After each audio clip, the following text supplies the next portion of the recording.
All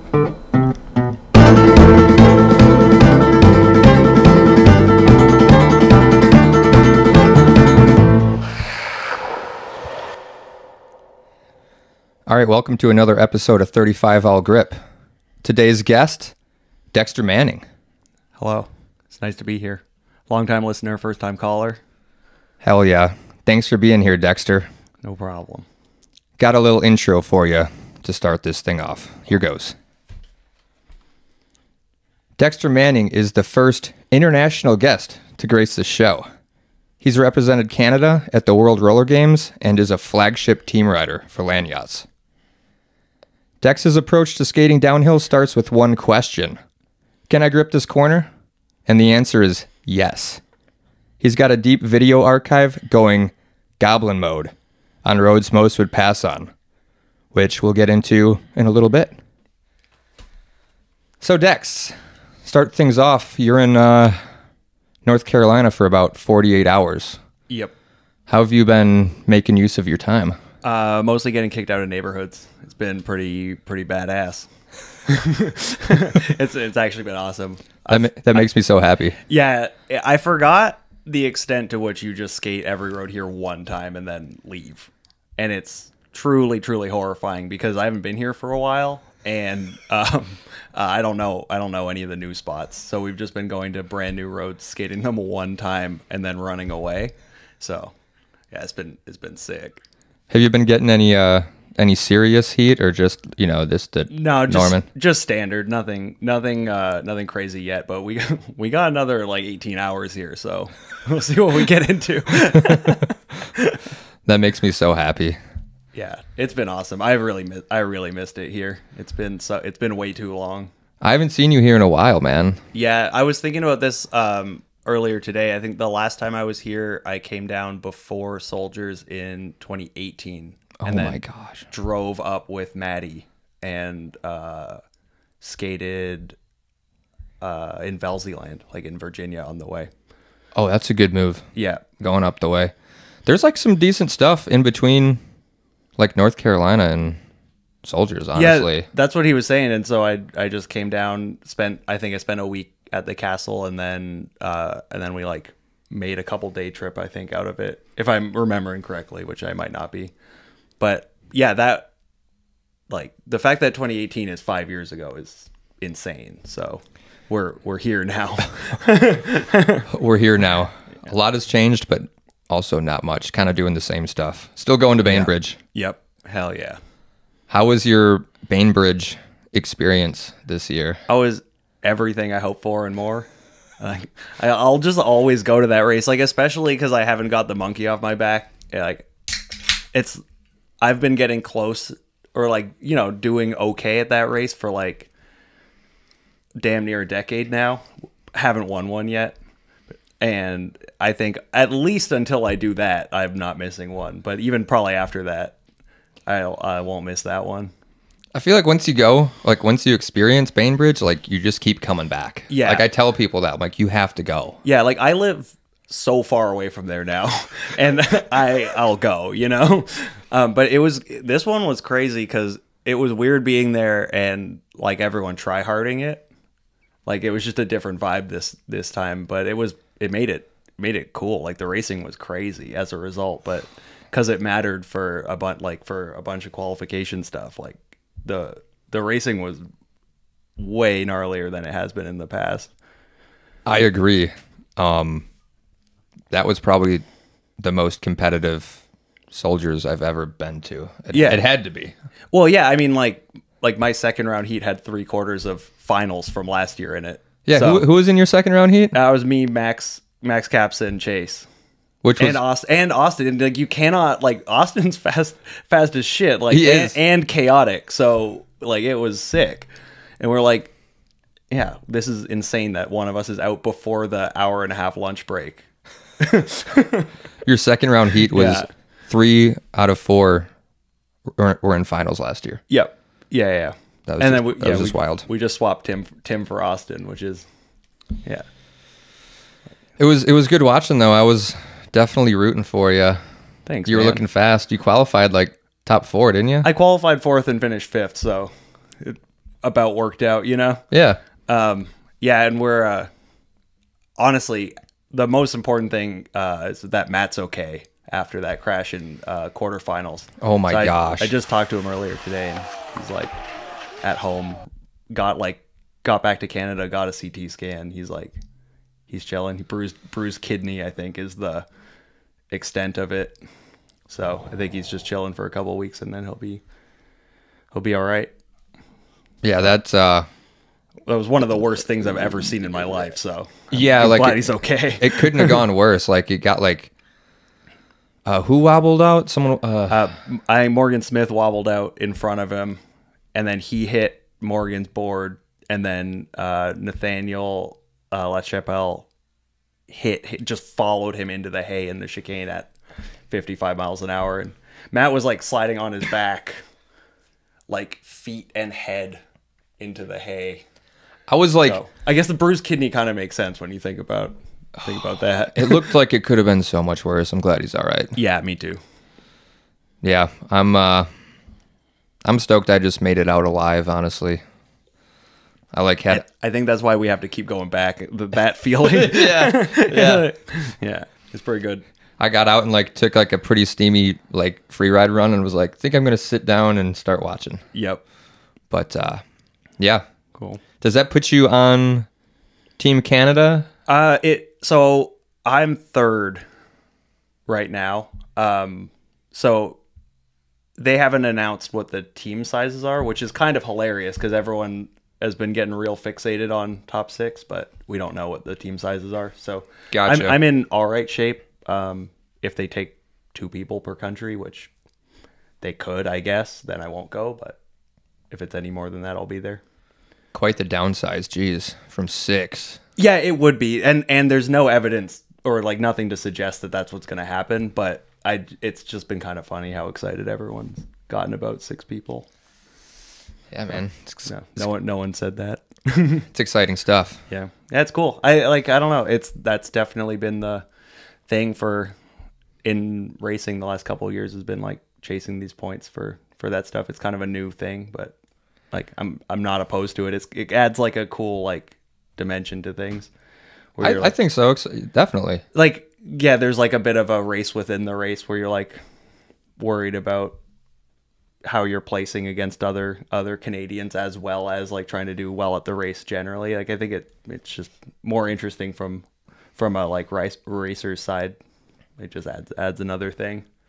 Yeah, I mean like the kind of like world circuit seems to kind of came to an end for at least recently as far as like points chase. So that's kind of like the new points chase. Yeah, kind of. Yeah. So it's something. I think it's cool. I think it's cool. Not mad at it. Yeah. You just had Maryhill recently also, correct? Yep. You did pretty dang good. I did so good for me. I've been so bad there for so long, so it was pretty cool. Like to be like in the mix there. Maryhill rewards like a set of skateboarding skills that I have never spent any time fostering. You know, it's a very specific sort of place. Level 235 all grip for me, you know? Yeah.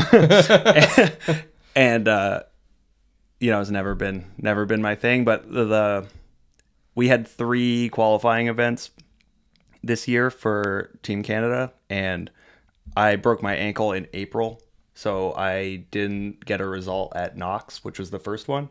So I knew I needed a result at Maryhill, so I kind of just like spent the summer working on stuff with Maryhill in mind, and it was cool. Like it was cool for it to pay off, because if it didn't, I would have, you know, put a lot of effort into no payoff. So yeah, it was nice.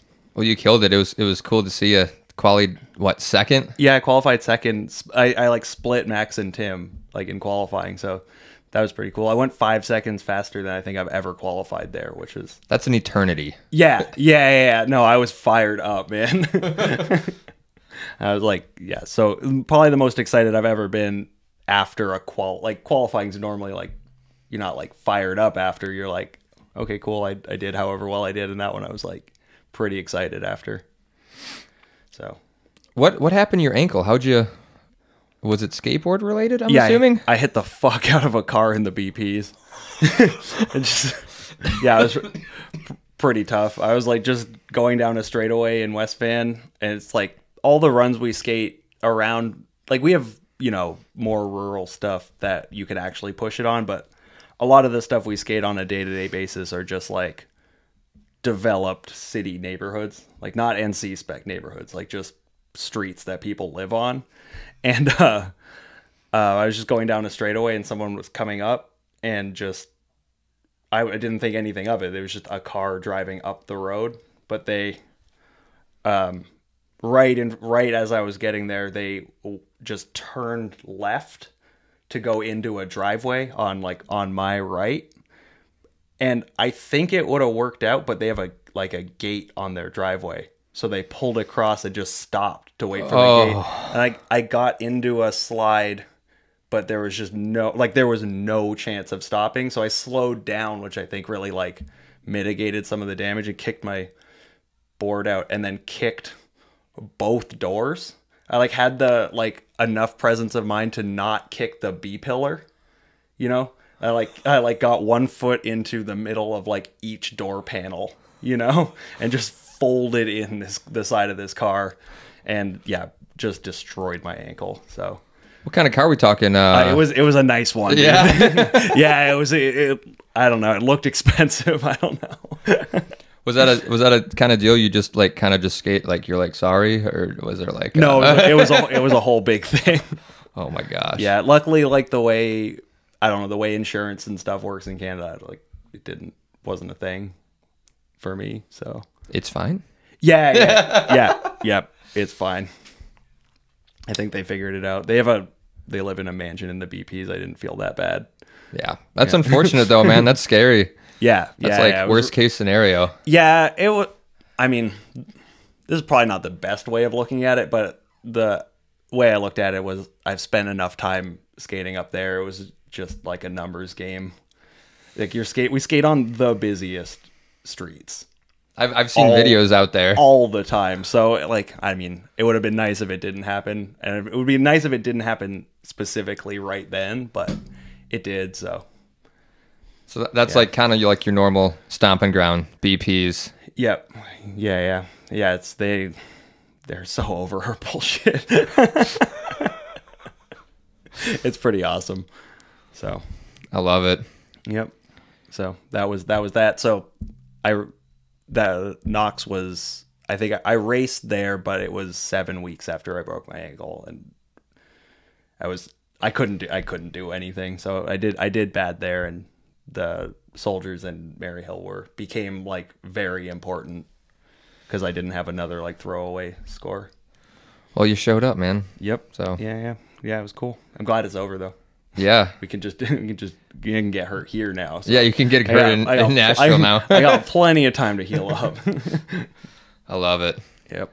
Super stoked you're here. Well, yeah, you're living in Vancouver. Yep. No. Yeah. I've been there for a while now.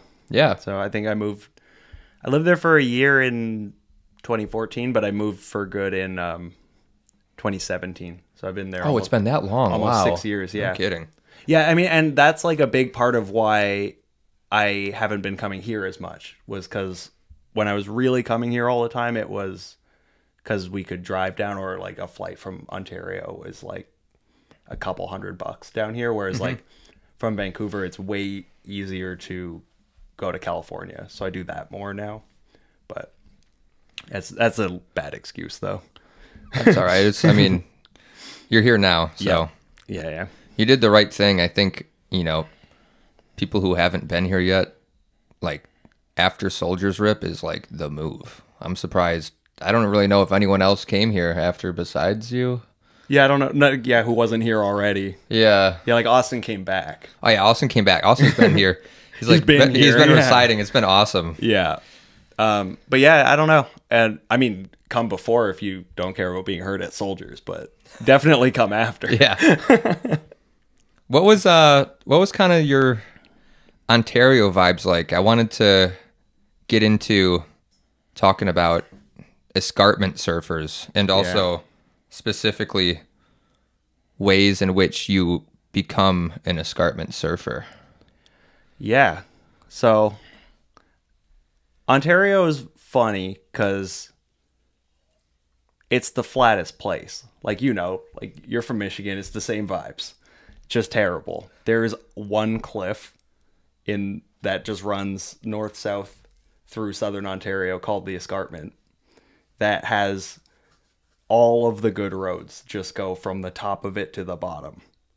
And they're all not great, but they're like enough where it's fostered this like pretty impressive scene, like especially like around Toronto and the Niagara region, where you can get plenty good enough on like the 7 or 8 good roads in southern, or like I guess southwestern Ontario, that you like can travel and start like making it a thing. And there's enough of a scene, and like there've been so many good skaters from there that there's always been someone like ahead of you to like, oh, like sick, like they're like making a run at this thing. Like for me it was like there was a few people, but it was mostly like when I was started skating, like Patrick Switzer was like the guy on like the race tour and everything, and he's from like an hour or so from where I'm from.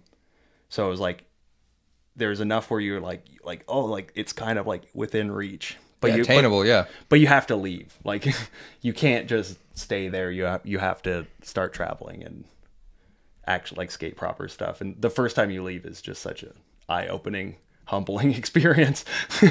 I can relate. Like, yeah, you think you're hot shit, and then oh boy, you got a whole lot of learning to do.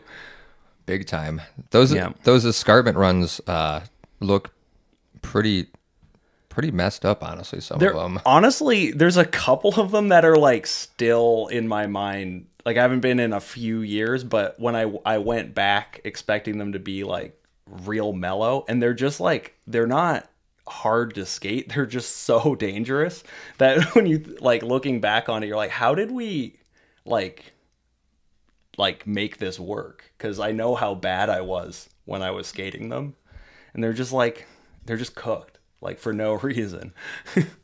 Like, so it's, I don't know, it's kind of cool. No, it's super rad. I think I was watching a video, I think on like Longboard Haven. Does that sound right? Yep. Yeah. That was a shop in Toronto that like I rode for and stuff. But yeah, I was watching a video of you down, I'm assuming one of those roads. Pretty wild. Is it like, what's the video? It's like 9 years old. Yeah. Am I wearing like a white and red like mids shirt? I think you're wearing... Because there's a video on Longboard Haven of me skating Whitcomb before the repave. That is fried. No, it wasn't that one. It wasn't that one. That one. I watched that, like popped up on my Facebook memories not that long ago, and I was like, dude, I was dumb as hell, dude. Yeah. No, that's awesome. There's something to be said. We've talked about this on the podcast before. Like, some serious talent comes from places that doesn't have any hills, really. Yeah. I think like when you're learning, in my mind, having a big community and scene is like more important than like huge hills, because you're not gonna like, you shouldn't be going there anyways. Like Austin was saying this earlier today in the car, actually, where he was like, having a scene in a spot where there is no like crazy hill that like the good guys need to keep secret from like the new people is so key, because they're always like the people who are like local heroes are like at the session, and like you see them and like meet them and like realize that they're real people and they teach you stuff. Absolutely. So it's pretty cool. Whereas like anywhere with real dangerous hills, it's like, yeah, I'm not taking anyone there, you know? Yeah, it's hard too, because you want people to like progress and get involved, but there's also kind of you're like a line worried for their safety too. Yeah, when it starts like, this is kind of on me. Yeah, but if all the hills are mids, it's like it's fair game. Yeah, it's fair game. So amazing. Who's ES? Like, who's ES for life? Oh, it's a long list for sure. Okay. yeah, I don't know. Like the main people in my mind are like Patrick and then Cambrick, Luke Mello, Braden Tibbles, like that crew, which I don't even know if like I mean in my mind those are like the guys, you know. But Yeah. yeah. Yeah, there's a bunch. Mike, like one of the owners of Longboard Haven. Yeah. I just wanted to touch on that, you know. Yeah. Had to bring it up, man. It was a cool thing. I remember being real young and like wanting nothing more than to be ES. You know, like I didn't like I think even before I had like much of a concept of like what being like properly sponsored was. Like I wanted to be ES more than I wanted to be sponsored because it meant I was like good. And like it was like as pure as that and like wholesome like teenager brain as that. I was like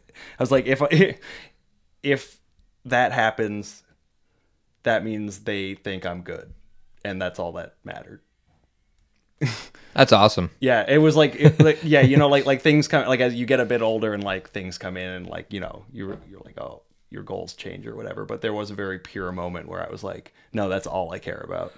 I'm gonna be ES for life. One Yeah, day. yeah, hell yeah. Just don't ask. That's the only rule. If you ask, it'll never happen. You lived at Club 54 I did for a little while too, right? for 1 year. Gotcha. 1 calendar year. I dropped out of school, moved into Club 54. Attaboy. Yep. Yeah, it was great. For the people that don't know what Club 54 is, can you kind of give them a little spark notes of what it was? I mean, it was a skate house in Toronto. It was this like big. We had like the top 2 floors of a house, and which was like plenty. It was like I think there were 6 bedrooms. Like it was a huge old house, and there was like a rotating cast of characters that like moved through it, but throughout for like. God, it must have been like 8 or 9 years at least. It was like a skate house, and it was like very much like the focal point of the Toronto scene. And yeah, it was just like some of the craziest parties I've been to in my life. Still to this day, were in that house, and living there for a year was unhinged. And I'm so happy I did it. You know, so.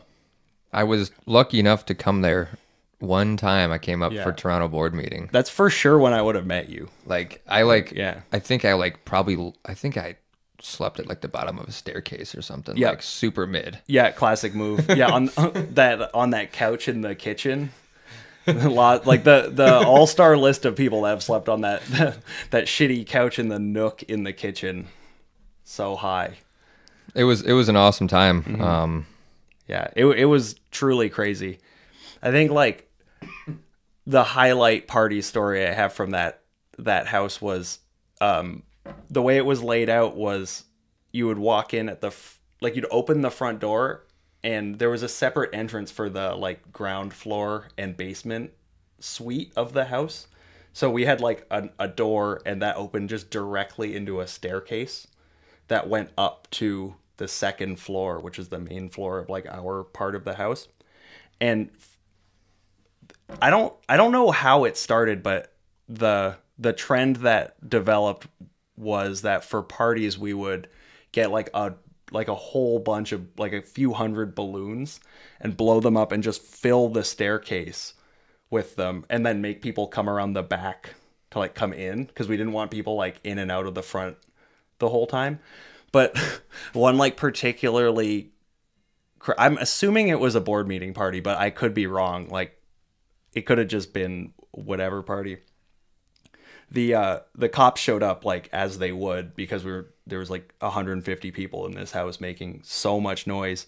They didn't know, so they opened the front door and were just greeted with unlimited balloons coming down the staircase, and they like couldn't figure out what the deal was, and the one guy like got a knife out and started popping them. So a bunch of people were just at the top of the stairs blowing up more balloons and putting them in the staircase, and they gave up and left. And like nothing, like we just continued as if nothing happened. And so yeah, we defeated them. Defeated them with balloons? Yeah, I think that's probably like, I'm sure I have more, but that's the Club 54 story that comes to mind, and I think it like encapsulates the whole thing perfectly. Pro move. Yeah. Yeah.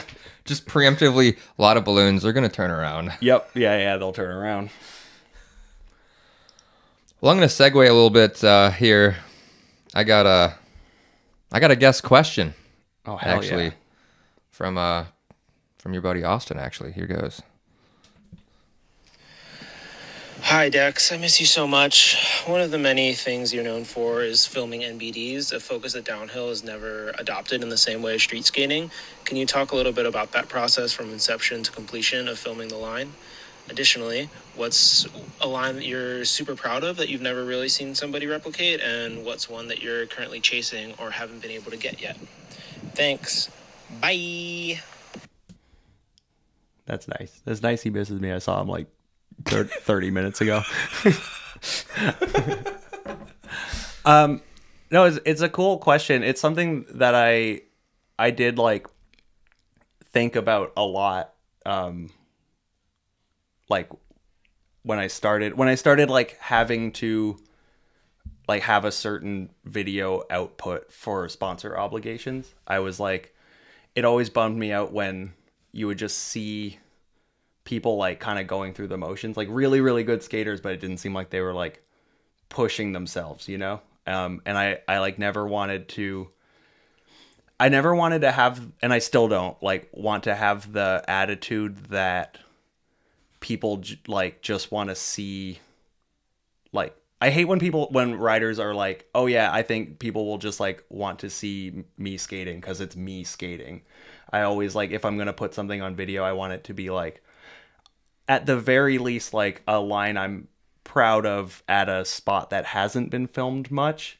But if I'm going to film at a spot that like locals or other like traveling riders have filmed at, I like really want to be aware of what has been done there and film something like not necessarily to one up it, but something that hasn't been done or like is new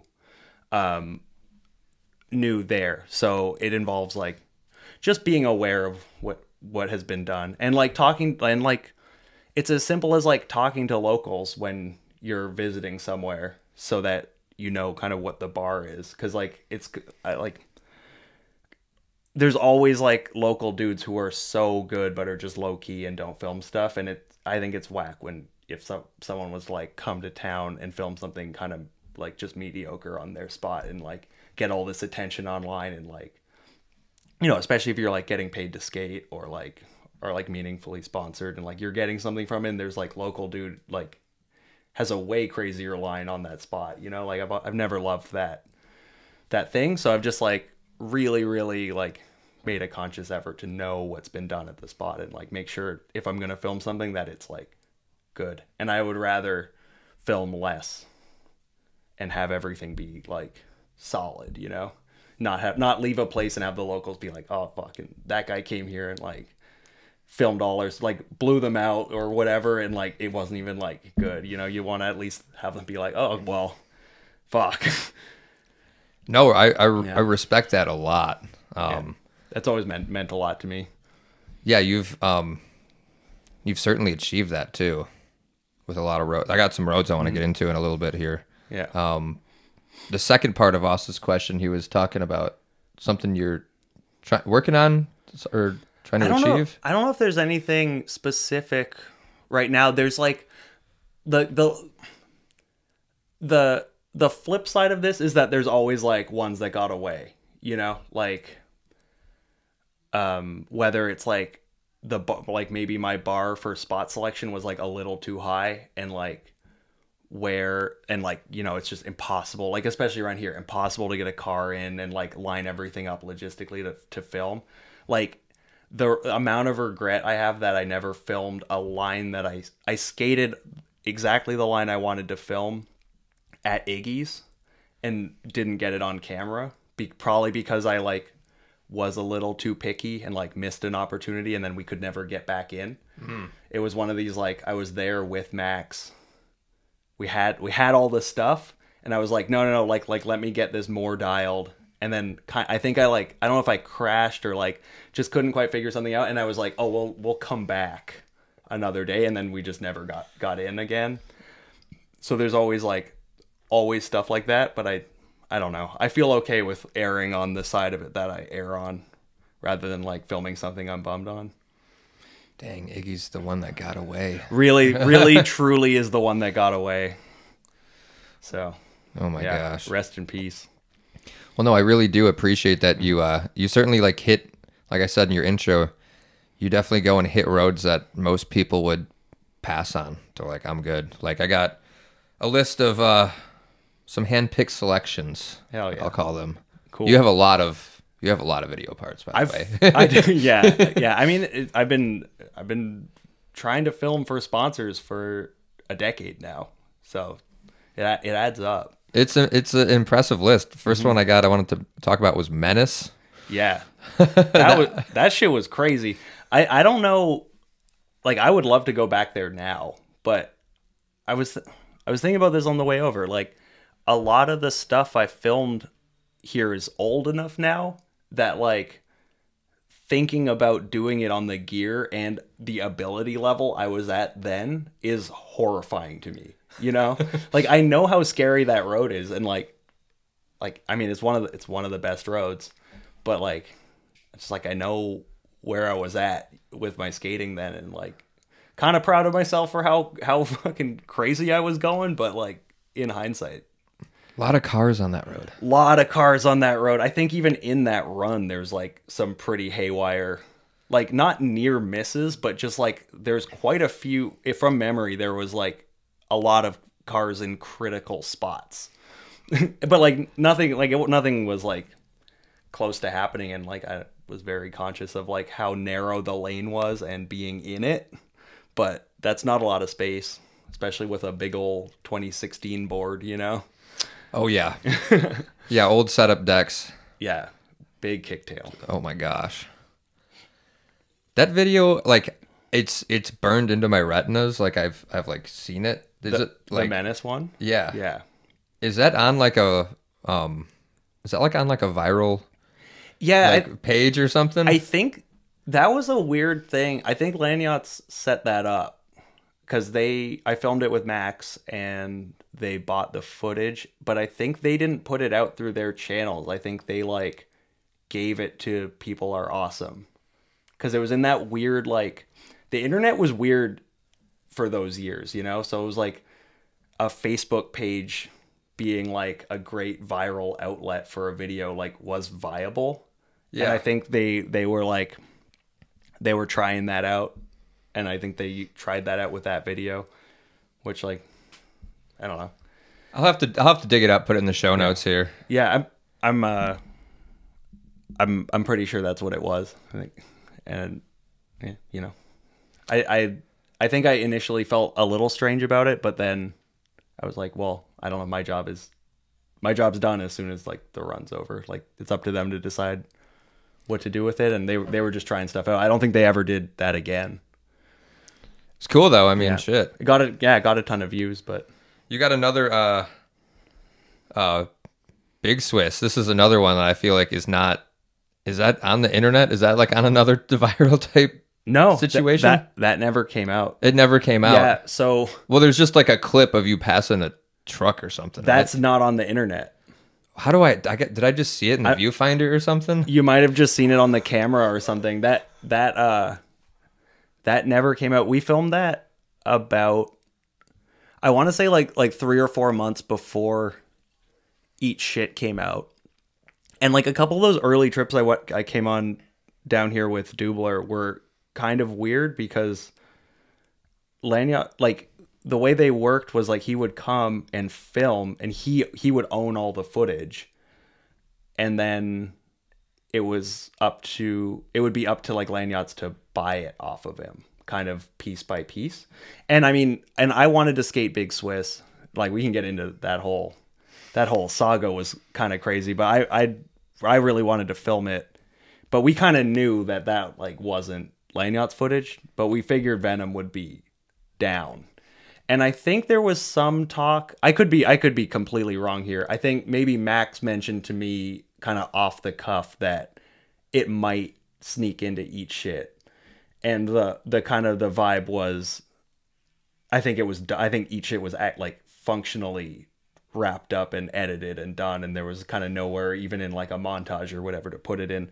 But so I was told, well, we'll just chuck it in Eat Shit too. And then it's 2023 now. And honestly, like, I bet the footage, like, I don't know, I haven't seen it in years, but I bet it kind of doesn't hold up at this point, you know? But I don't know, man. Big Swiss runs hold up in my book. Yeah, I mean, I'm happy that it exists and we filmed it. And, like, I'm happy that, like, enough people at this point know that it happened. It's like some lore. Like, yeah, it's crazy lore. And it was, like, one of the scariest things I've ever been a part of. Because, like, I mean, you've been there, like, it's like a highway for trucks, so it's busy. And there's like, before I do remember that before the skating starts, the camera is on the car running for like 15 minutes. And there's just trucks going by. And it's just me like standing there, like trying not to have a panic attack, waiting for a gap. And we get like the longest gap we've had. And I just like get 3 hairpins in and I'm just like, I gotta pass a truck right now. And fucking Max balled out and came with me. So, yeah. You, like, I don't know how many years went by until, like, someone else filmed that road. Like, Ed Garner filmed it. That's badass, dude. But, dude, yeah, I don't really know anyone else that's filmed. I mean, it's a road. Terrible idea. It's one of that's.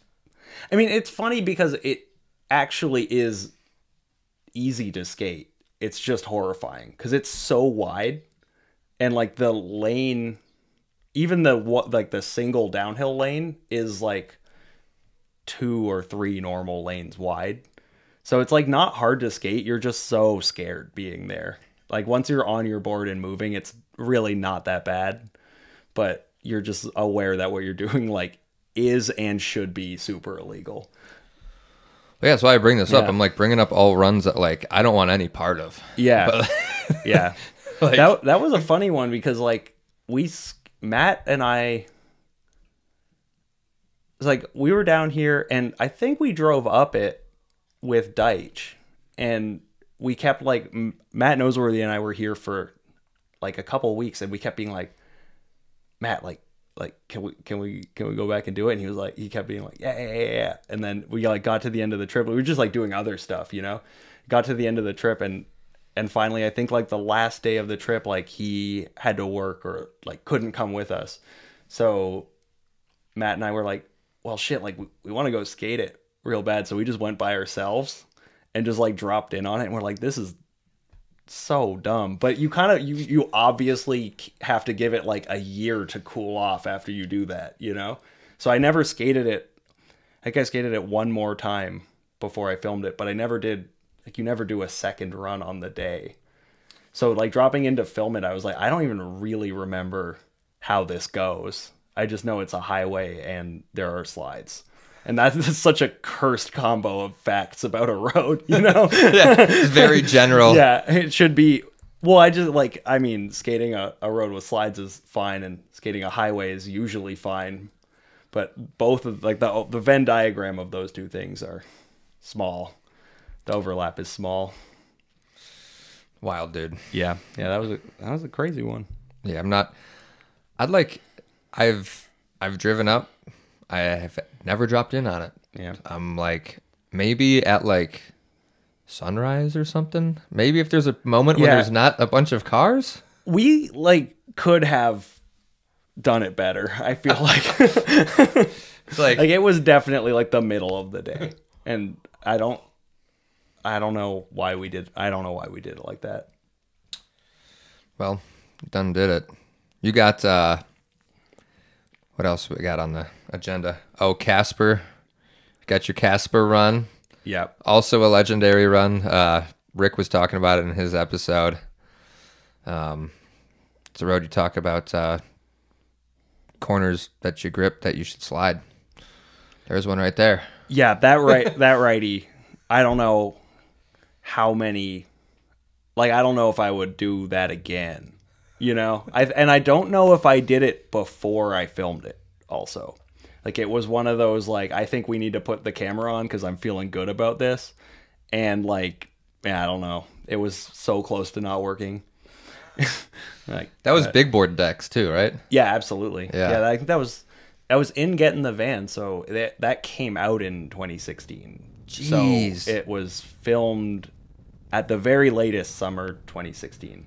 Wow. Yeah. It's aged So. well. Yeah, I don't know. I haven't watched it, but Oh, this is one. It's burned into my retinas. I know it. yeah, I can see it. I still have PTSD kind of from that one. I was so scared of, like, because there's a right sweeper on it that is a borderline grip corner that I put my hand in the dirt off the inside of the road and almost died. And I was so spooked about that specifically for like a year after that. Because I was like, I got away with one. I'm like, yeah, I should not fuck with this.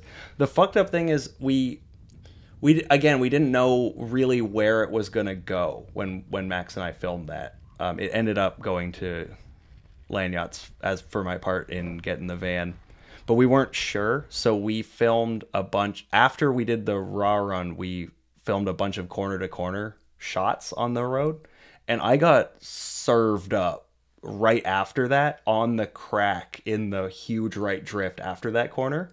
I just like tried to be cool and like slide later into the corner and just didn't get my hand up off the ground in time. Hit it ripped my puck off, and I like caught it and stayed on my board, but I was going too fast to make the corner without a puck on my right hand, and like tried and then tapped my hand and just flipped backwards and got just bodied, like, after we filmed the Raw Run successfully. And so that's like most of what I remember from that day, because I like hit my head and like just got destroyed. Most of what I remember from that day, like more than actually filming the run, is like going to CVS from there to like get first aid supplies and like having a like panic attack in the parking lot, basically. Is this like a reoccurring theme with filming, like just like anxiety and like maybe some light PTSD? Is this kind of something that happens with? Yeah, for sure. I think what keeps you coming back? Oh, it's a rush. I don't know. Yeah, it's pretty tight. It's filming stressful. Like, and it's part of like, if I'm gonna film something, it's gonna be like the best skating I can do. So when you're skating that like close to your limits, regardless of what those limits are, if you're like as close to that as I want to be when I'm filming something, it's gonna be horrifying. Like, it doesn't matter if you're like learning to slide or like a pro dude filming for a video part. If you're like that close to what you're capable of, it's gonna be absolutely horrifying. So yeah, there've been some panic attacks in parking lots, like often at pharmacies. Reoccurring theme. Yeah. I've never said that out loud like that, but yeah, thinking about it, that is the theme. Yeah, I mean, you're certainly like a foot over the line of like, you're super talented, but like when you get in front of the camera, I'm like, he's like pushing it super hard. Yeah. I got tons of respect for that, man. Yeah, it's funny meeting people who like cuz over time it happens, like you meet people at sessions or whatever who like only know you from videos, and they're always so shocked that I don't skate like that all the time. And I'm just like, I've always thought it was like such a weird thing where it's like, how, like, I wouldn't be alive. It's just not sustainable at all. That's a like turn it on for a couple minutes for the camera and then like make sure you chill the fuck out most of the time. Other than that, it's always like a funny thing. Like, yeah. Yeah, it's like not sustainable. Like you, Yeah, if you skate like every run, you're not going to be skating much. When you don't learn anything because you like black out from the adrenaline, you don't know what you did. Can't get better like that. Incredible. Yeah. I've always thought that was like a funny phenomenon. Like, no, man, like I also just go skating with my friends and sometimes Pandy in the straightaway. Pandy the straight. Yeah, it happens from time to time. Does racing, how are your kind of nerves with racing in comparison to like filming? It's different. It's very different. I've been working on it, and like I found like as I've gotten older, I've also gotten a lot better. But I continue to be a basket case racing. As I think a lot of the people that do it a lot and like care are, but it's gotten better. It's different in the sense that it's like less fear of like getting really hurt or like something like horrible happening. Like especially when follow cars are involved, like there's just a lot of like physical fear. Whereas like racing's a little bit more mental. It's like just anxiety around like fear of failure or like doing bad or, you know, being embarrassed about a result or something. But that's less like that's, I don't know. I've gotten better at that as I've gotten older and like, cause you do bad.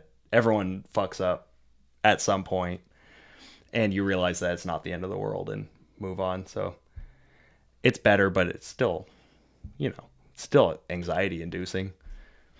Yeah. I mean, the thing with racing is there's only one person going home stoked. Yeah. Everyone else is, I mean, yeah, that's not necessarily, I've been psyched on race results other than wins, but like not as psyched as if I won, and definitely not as excited as the person who did win. Yeah. You know, so yeah. Cool. Just wanted to touch on that. Got another guest question here. Wanted to just roll into while we're kind of on topic of some things. Got one here from Madison Crum. Here goes. What's up, guys? Got a question for Dex. This is Maddie. Dex, curious about your opinion on skitching up the hill. I seem to recall some situation a couple years ago where someone, I can't remember who was driving, but they ran over your foot or something like that. Well, what were the injuries? How did that affect your opinion? And then also got a question about airplane mode. I know you've been testing out airplane mode in races for 10 years, got a pretty solid sample size for its efficacy. When are you going to switch to grab and rail? All right, y'all have a good interview. Bye.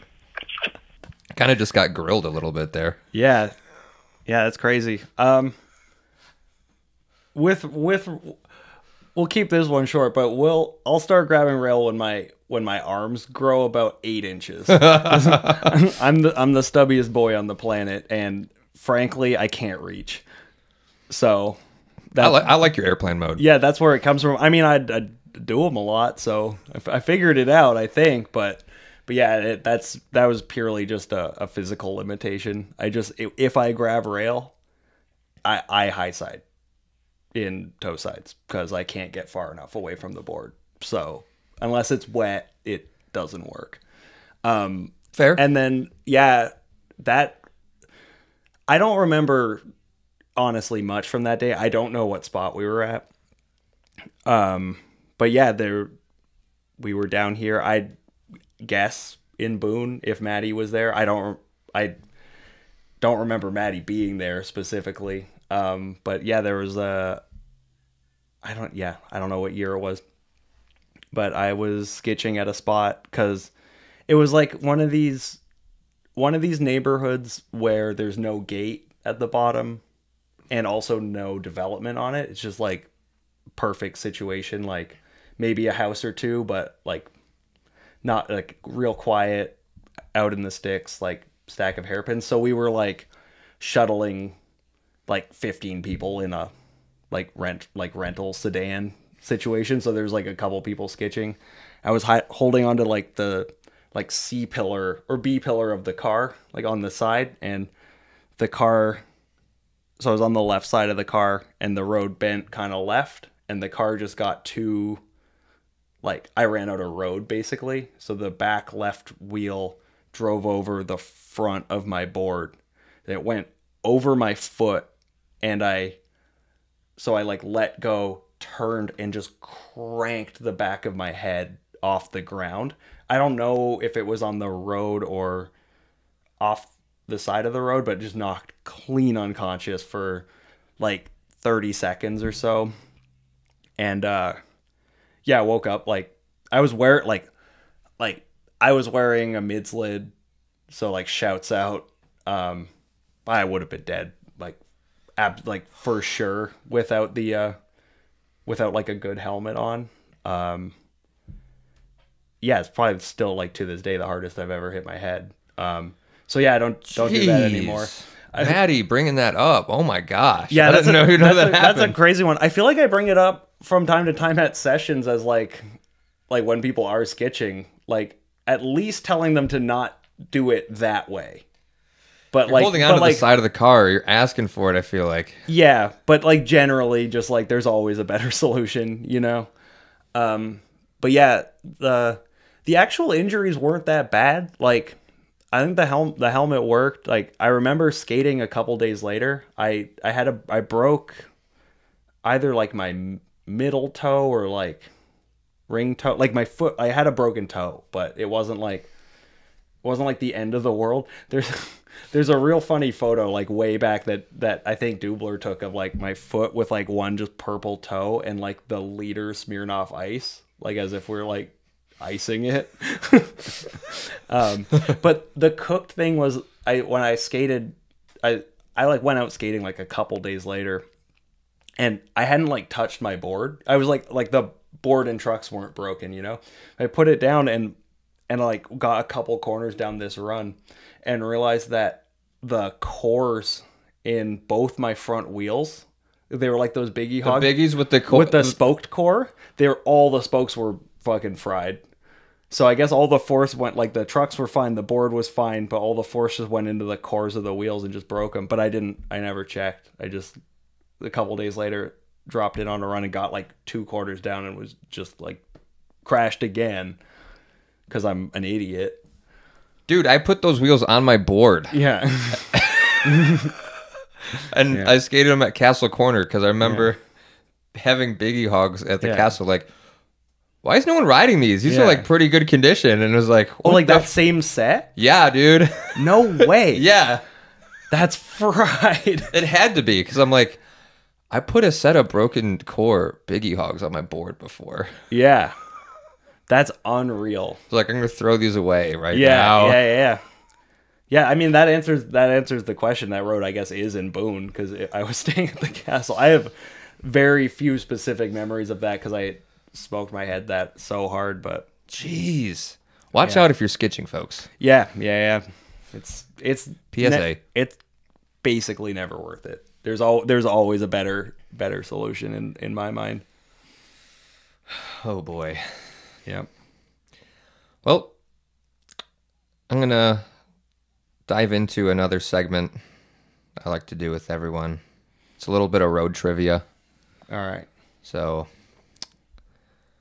here goes. I don't know. Your road trivia is probably really good, so we'll see. So, road trivia question. On this road, Kyle Martin gets passed, maybe pushed by James Kelly in the final corner. Whistler. Correct. Yeah. I knew you were going to get that one. Pushed. Yeah. Yeah, he was pushed. We're Team Kyle on that one. Racing was different back in the day. I saw a lot of pushing at Whistler. Yeah. It was so hard to pass there. You had to people would just get frustrated and just be mean to each other. Jeez, I knew you'd get that one easy. Yeah. I got another one for the guests here.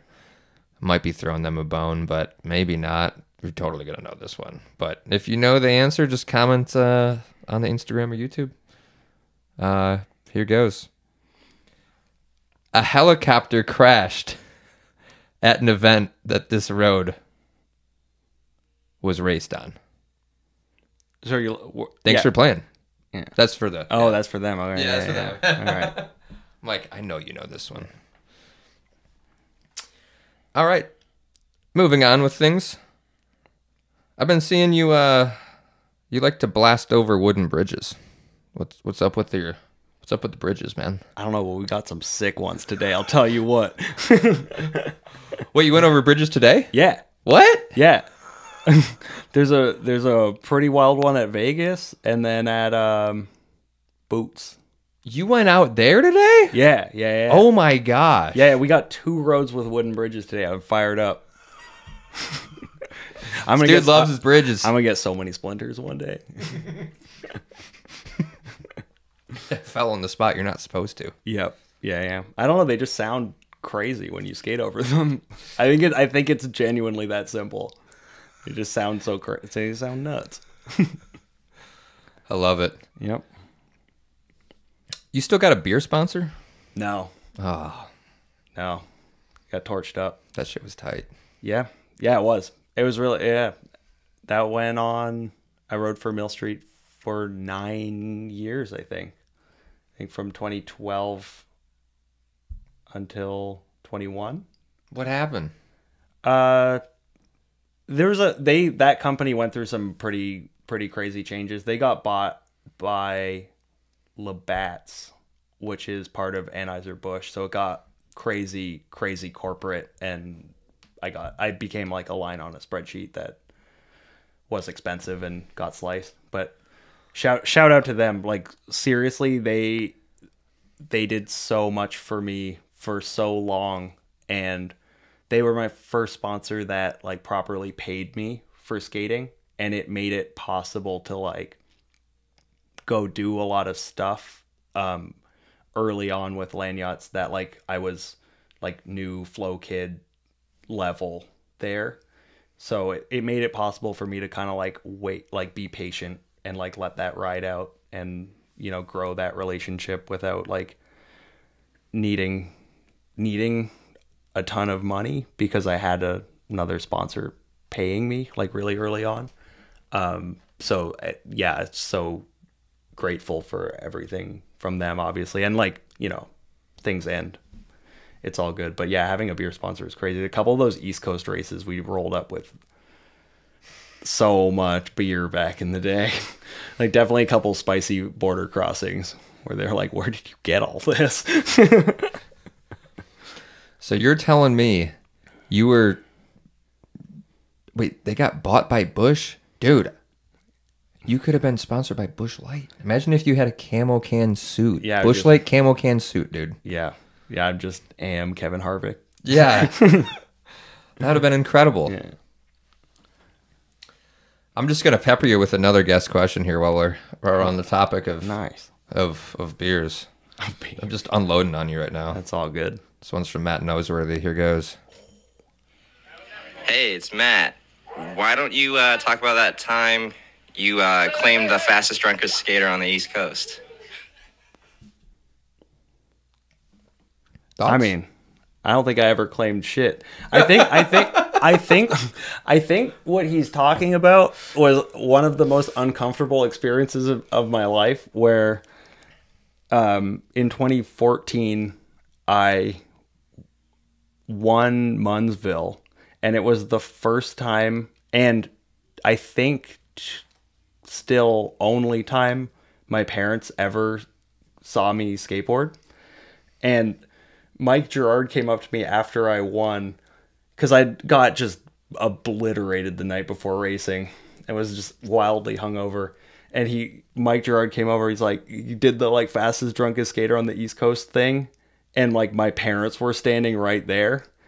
And he felt so bad. And the whole thing was just immediate. It went from like just being like so excited, like his first race win ever. So psyched. So uncomfortable.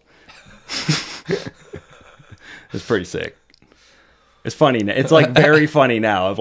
I've joked about it with my mom since, but it was, yeah, that was a thing. Forgot you won Munsville, man. That's a prestigious race win right there. Hell yeah, dude.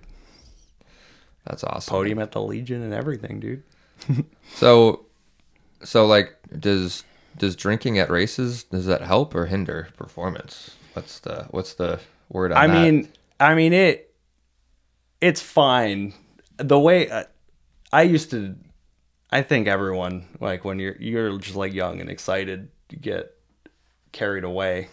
Try not to do that anymore, but love cracking open a couple cold ones with the boys before race day. That's still good, but I think I used to just be real stressed out about it and get hammered and be hungover. But try not to do that anymore. I guess that's character development. Good move. Yeah, it is. Yeah. I like to see that you're, getting a good night's rest and stuff before.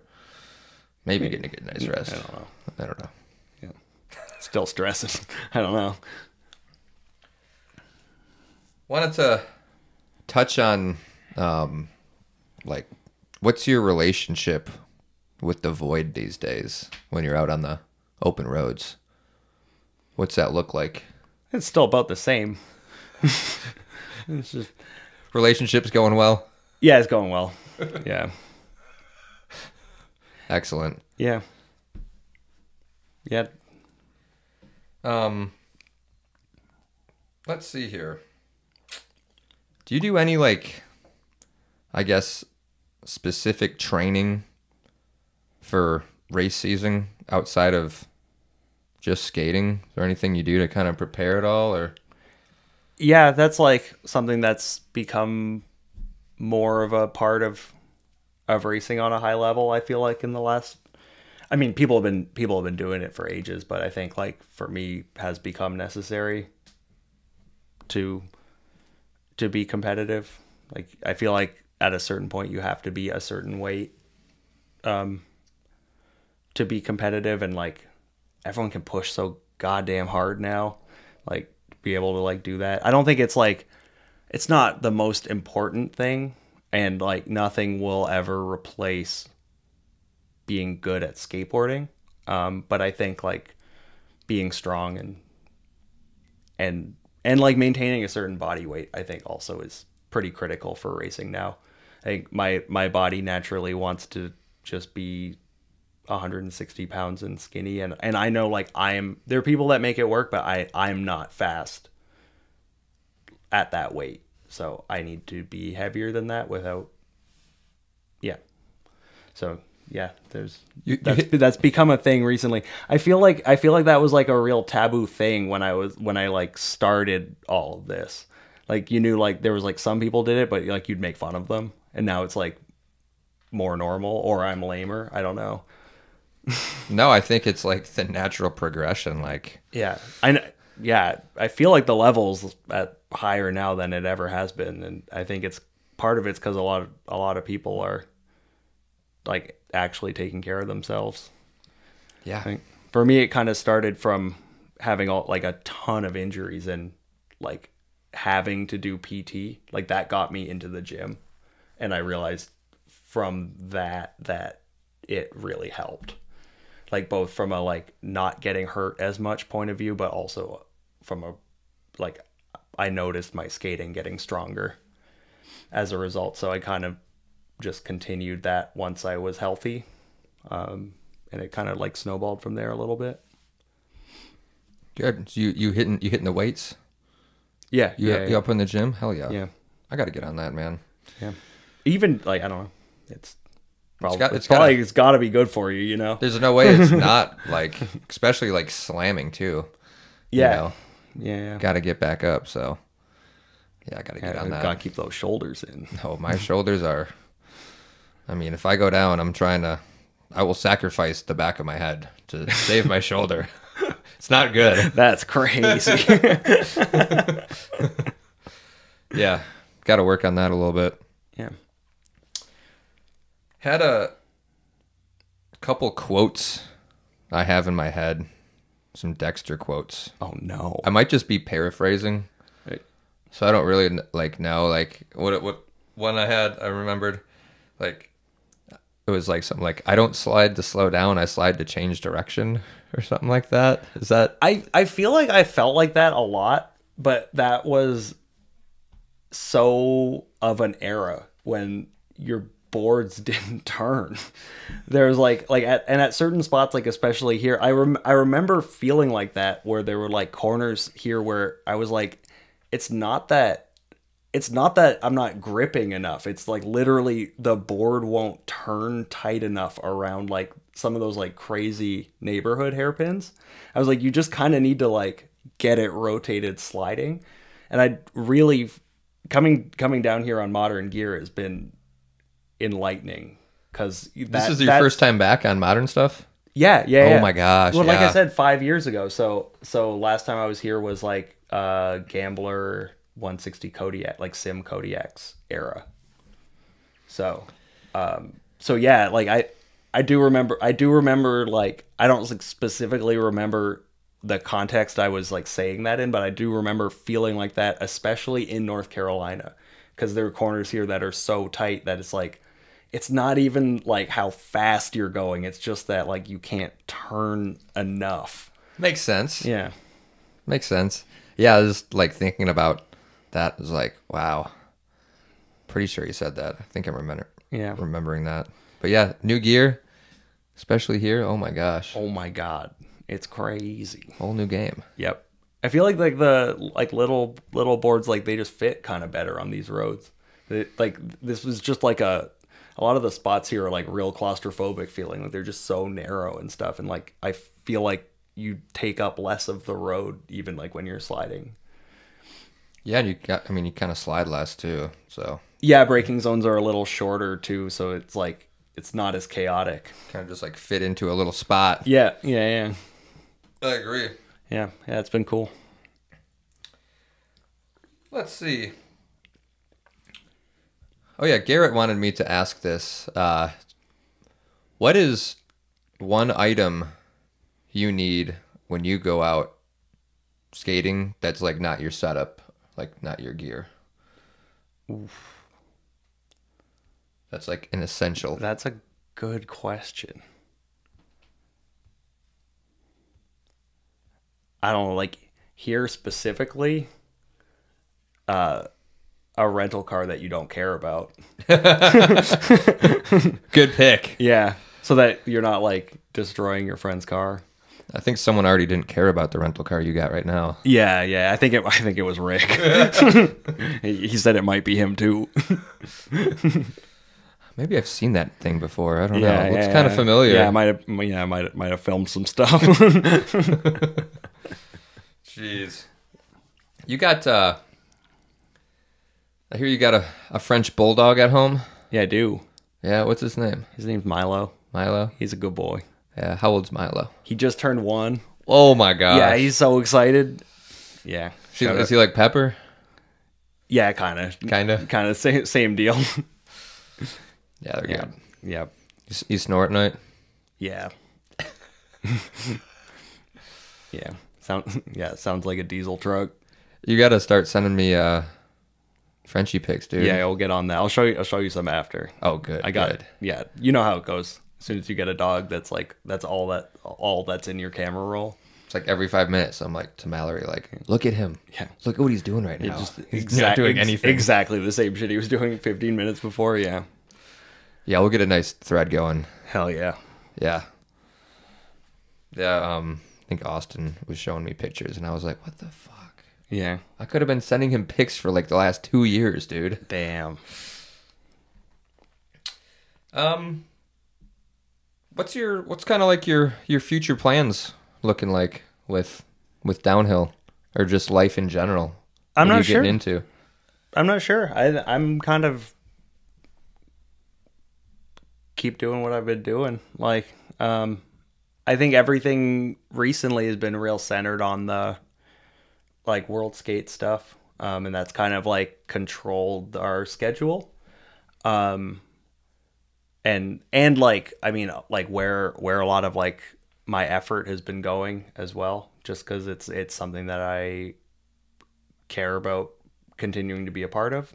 So that, and like the levels high, and like qualifying for these teams it's not nothing, you know. Like you have to work real hard, and everyone's doing so good that the level's like high.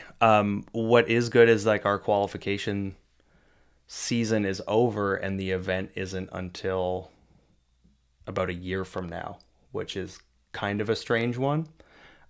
So I have a bit of a block of time to film a lot, and I've really missed that I feel like I've neglected that like aspect of skating and my skating for a while, and I'm real excited to like have a window of time to like dive back into that, because it feels like fresh and new in a lot of ways to me right now. Just because I've kind of taken a bit, like not a break from it, but I've been so focused on the racing that it's kind of taken a bit of a backseat. So I'm psyched to like spend some time like working on I don't know what it's going to look like, whether it's raw runs or a video project of some sort, but I'm excited to like delve into that. Haven't thought about it much because I've been so like locked in on qualifying up to Soldiers, which was 2 days ago. Got to come back here, dude. I know. Yeah. And like the like 2-3 day sampler pack that I'm in the middle of has really locked that in for me. So yeah, I think that's got to happen. You've been getting it in. Mm-hmm. Saw you while I was checking Austin's look. Looks like you all were out at looks like maybe Camp Sucky, Camp Shitty. Yeah, maybe? we skated Shitty yesterday. Yeah,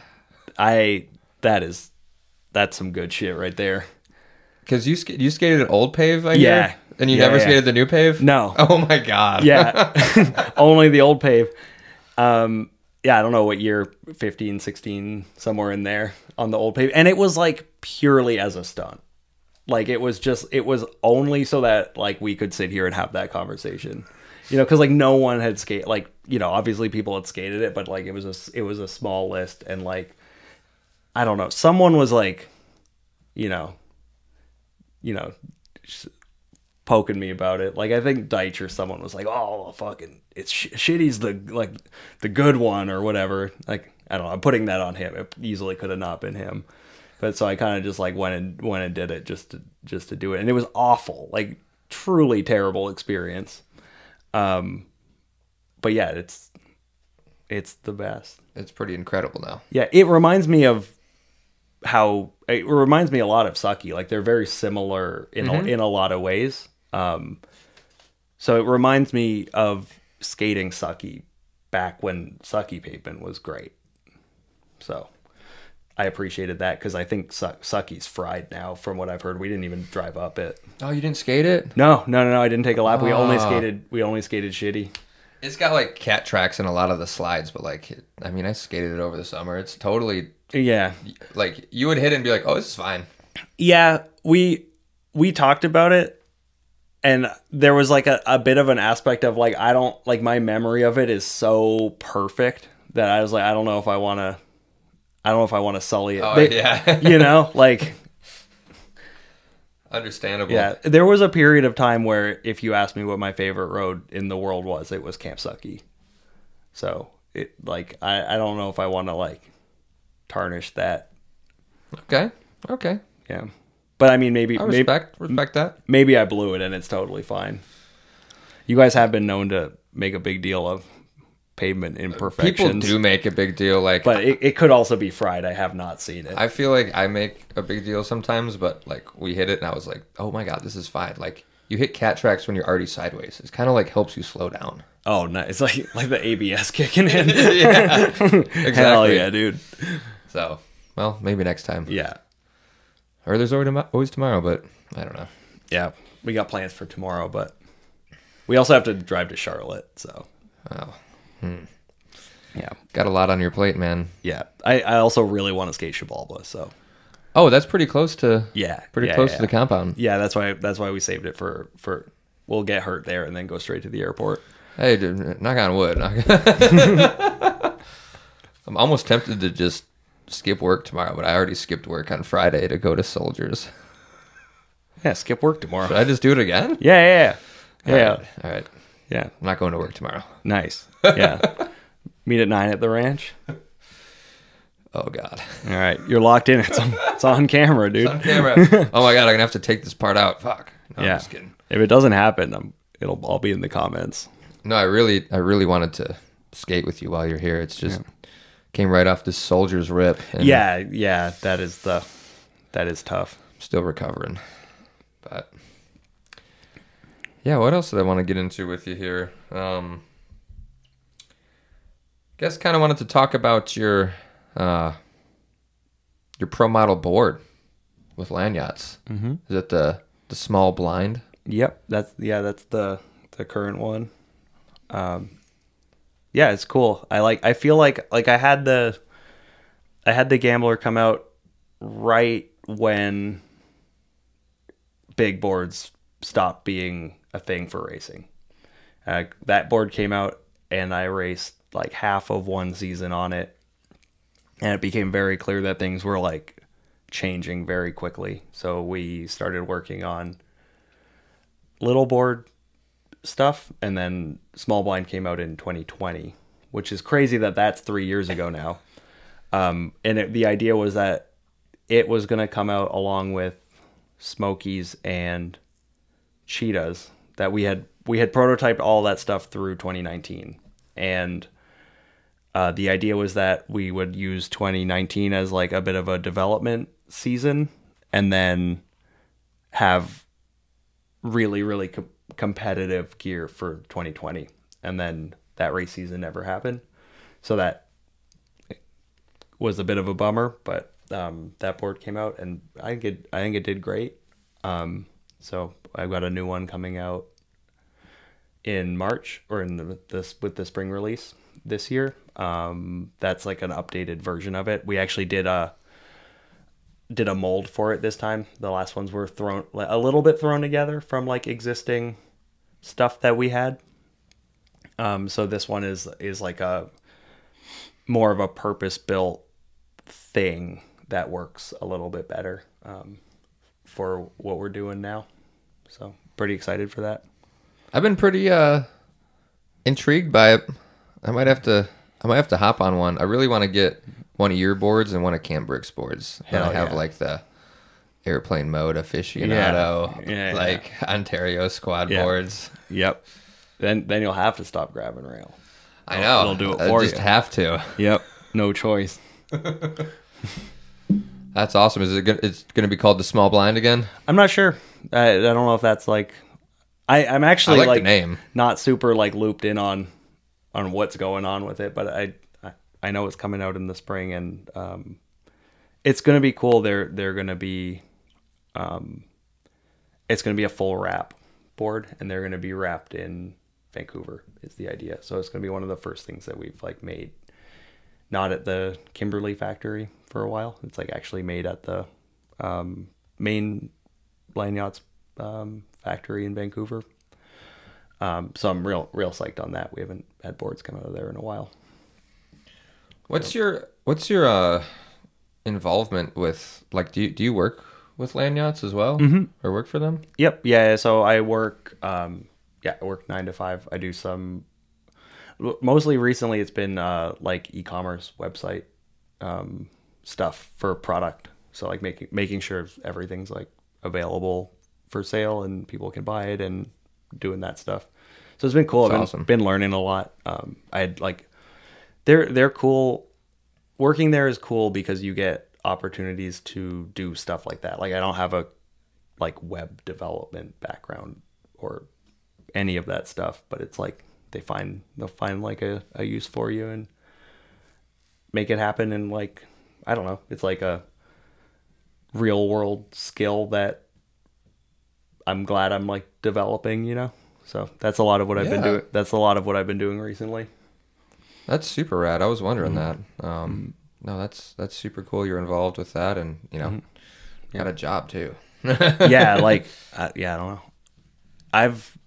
It's weird. My like whole adult life I've been involved either like just involved with companies that I've also been riding for. So like when I've had a 9 to 5, I worked at companies that I also rode for, pretty consistently. So it's like, that's kind of like feels normal to me, but I know it's like kind of a weird setup. Not super rad. Yeah. Yeah, man. Yeah.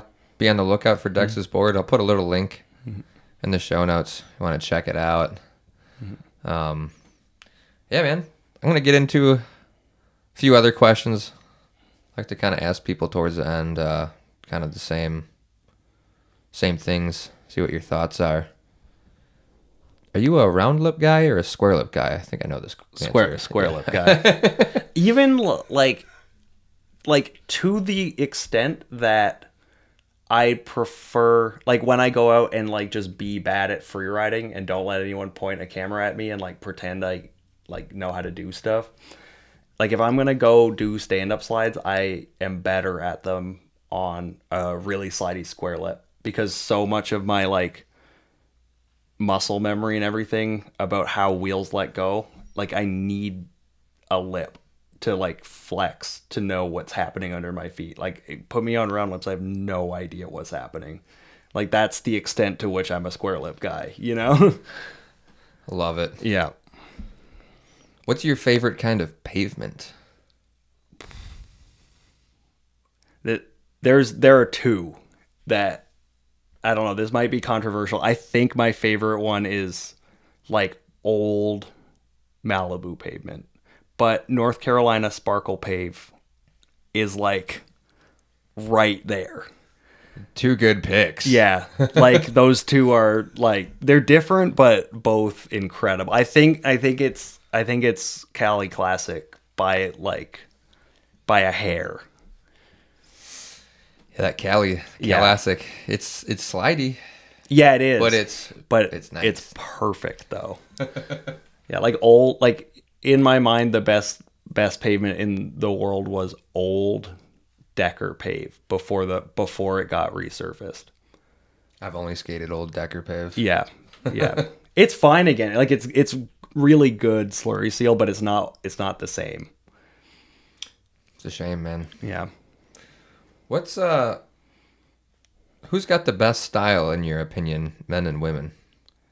And that can be free ride or racing, whatever styles. I mean, like, my favorite style all time is Everin Ozen. Like, favorite skater of like forever. Women's side, Katie Nielsen. Probably. Oh, yeah. Solid picks. Yeah, I think that would be it. Off the top of my head. There's so many though. Like, yeah, I'm a big Coop fan also. Yeah. I skated. I've never skated with Everin, but like, I saw Coop do so much cool stuff in real life that like he's there too.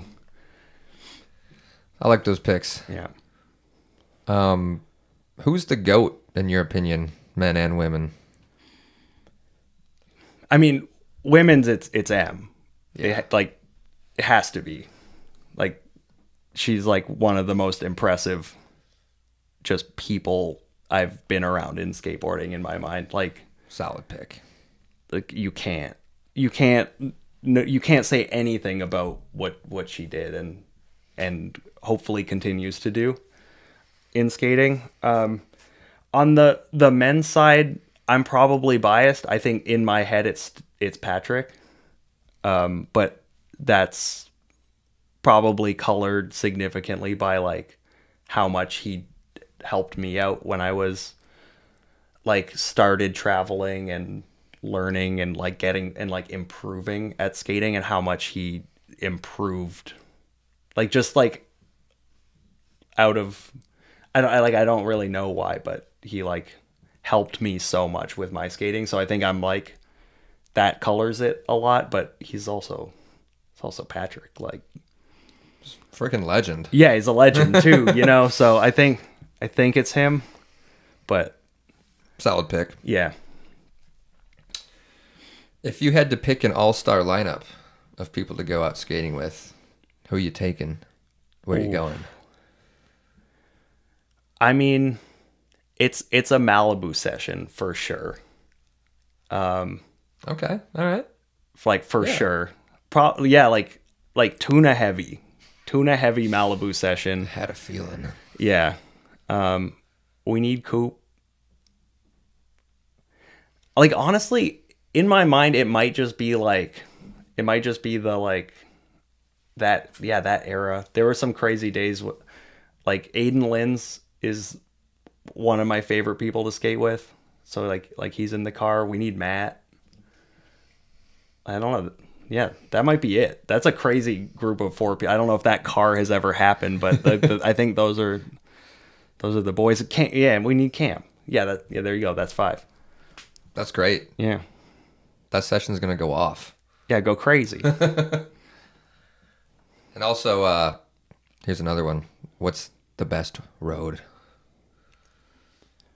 The best road in the world is hill I found that I'm not going to say the name of in Italy, that I found because I was working in a bike shop and the Giro d'Italia was on, and they went up this just wild road, and it was like on the TV in the shop, and I was like watching it going like, because they have like all the crazy elevation profile, like all the stuff on all the stats, yeah, on the like the TV broadcast, and I was like, this is unhinged. I've never seen anything like this. And then the road like was just visually, you could tell it was like a car width wide and just turns the whole way. And we were luckily going on Euro Tour in 3 weeks, and I was like, I think I'm just gonna be there, so we should go.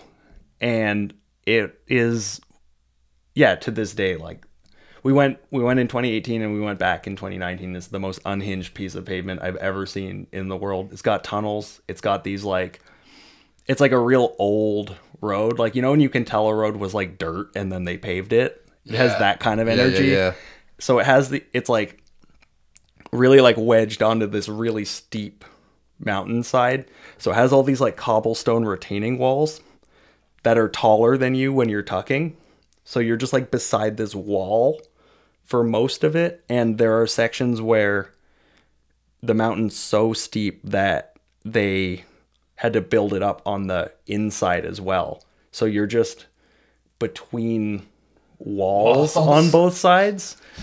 And it's 10 kilometers long, 1 lane, 14% average, and has 2 straightaways of 28%, which is Casper. yeah.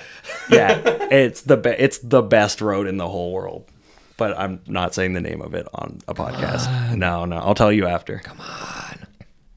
Well, yeah.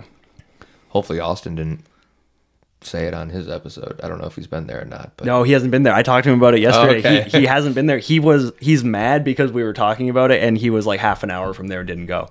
Because it's real cutty and like obscure. Like it's not a like main pass or anything. It's just this insane side road that just exists for some reason.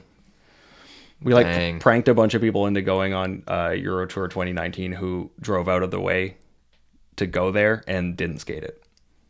Pranked them. Too spooked.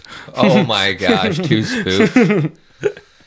Would you just send a car down first, or what? You walkie it, or? Yeah, it's real. It's at like, it goes up to this like really, really mids resort that has no summer activities. So if it's skatable, it's really low traffic. But yeah, you need walkies. It's a car width wide. It's narrow to the point where like if you came across a car, there's nothing you can do. So you need walkies. But there's like no houses on it. No intersections or anything. It just is a road. So it's not that bad. It's a bit of a destination for road cyclists, because like it was like in the Giro a few times, so people know about it from that. But cyclists have all the intel, dude. Anyone who can ride a bike up that is like probably kind of a badass. So like we've only had good like interactions with people, because they're not like weekend warrior dudes usually. They're like badass cyclists. You're not gonna have fun going up that. You're just an absolute beast. In 2019 we went back and Kyle Martin was with us, and we got like 3 corners up it, and he was like, "Oh, I understand why blood doping is a thing." Yeah, he was like, "Yeah, I think I would need the blood of 3 men to write up this." So that was a good bit. That's awesome. Yep. Well, you're heading out from out of Charlotte tomorrow. Yep. Where are you heading? You heading back home, or what's the plan? I'm flying to Utah tomorrow for the big BRAF sesh. Oh my gosh. The Yeah. party is not over. The party is not over. The party is, in fact, only just beginning. There's a big, I don't know, there's an unbelievable amount of people going to this BRAF session. There's going to be a solar eclipse there. It's going to be crazy. So, yeah, I fly into Salt Lake Wednesday night, and then we got a day in Salt Lake City hanging out with Micah. I think he's got some spots that we're going to go to, and then there's last time I went to BRAFs, I flew in on Thursday as well, and there's this crazy like critical mass bike ride that happens in Salt Lake City every Thursday night. So I'm actually like pretty excited to go to that too. Oh, nice. Yeah, I got real lost last time. I'm going to do it again. Man, that sounds like fun. Yeah. Jeez, I'm missing out. God. Yeah, you should just quit your job.